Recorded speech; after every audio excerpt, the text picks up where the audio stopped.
Så er vi kommet til Camilla Stormonts Vinter Challenge nummer 10, som er freestyle. Hvad er du mest stolt af at have trænet med din hest? Og jeg har simpelthen valgt noget så simpelt og måske lidt fæsent som hovrens- og smedtræning.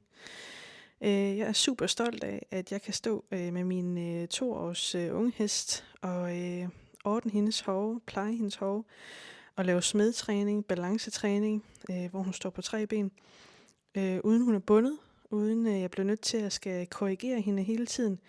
Hun kommunikerer med mig, hun er til stede i øvelsen, og hun stresser ikke særlig meget over det.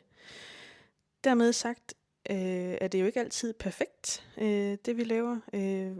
Læring er ikke lineær, så det vil sige, der er jo hele tiden, fremgang og lidt tilbagegang.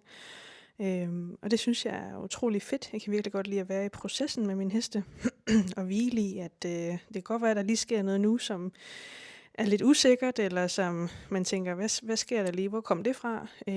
Men så længe man kan træde tilbage og tænke på, hvorfor sker det, og hvad kan jeg gøre som træner for at gøre det nemmere for hesten, så kommer man som regel altid ud på den anden side bedre, end vi var før. Så det var mit forslag.